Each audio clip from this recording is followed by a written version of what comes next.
কেউ যদি আপনাকে ঠকায়, তাকে যদি আপনি শাস্তি নেন, কতটুকু বা শাস্তি দিতে পারবেন? তো কতটুকু শাস্তি সে ভোগ করবে? শাস্তি যদি এরকম হয় যে সে সারাটা জীবন ধুকে ধুকে মরবে, সেটা হচ্ছে শাস্তি। ফাঁসি দিয়ে কখনো মানে আপনি হয়তো ইনার পিস পাবেন যে আমি শাস্তি দিয়ে ফেললাম, কিন্তু সেই ফাঁসিটা সে মানুষটার জন্য কিন্তু সেই পরিমাণ লজ্জা এবং অপমানজনক আনবে না, যেটা তার পরবর্তী জীবনে আল্লাহ তাআলা তাকে যখন যে শাস্তিটা দিবে, সেই শাস্তিটা যতটা অপমানজনক। এই জন্য কারো উপরে খুব রাগ হলে এবং কেউ যদি আপনার উপর খুব অত্যাচার করে, নীরব হয়ে সরে যান।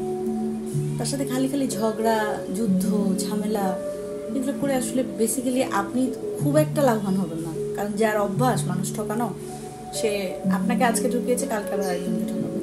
কিন্তু আপনি তাকে যতটুকু না শাস্তি দিতে পারবেন, তার চেয়ে বেশি শাস্তি কিন্তু আল্লাহ দিতে পারবেন, সৃষ্টিকর্তার দ্বারা সম্ভব। কারণ আপনার দ্বারা সেই মানে এই ধরনের অপরাধীর শাস্তি দেওয়ার মতো ক্ষমতা আমার আপনার কাছে নেই। এটা আমি স্ট্রংলি বিলিভ করি। আমাকে আপনাকে আজকে যে ঠকাচ্ছে, আমাকে আপনাকে আজকে যে কষ্ট দিচ্ছে, তাকে শাস্তি দেওয়ার মতো ক্যাপাবিলিটি একমাত্র আল্লাহর আছে, একমাত্র সৃষ্টিকর্তার আছে। খুব মনোযোগ দিয়ে ব্যাপারটা বোঝার চেষ্টা করুন যে আমাকে আপনাকে আজকে ঠকাচ্ছে, আমাকে আপনাকে আজকে কষ্ট দিচ্ছে। সে বিনিময়ে সে হয়তো পার্টি করতেছে, বা সে হয়তো খুব সেলিব্রেট করতেছে যে আমি এটা পেয়ে গেলাম বা আমি এটা করে ফেললাম। But it's wrong, totally wrong.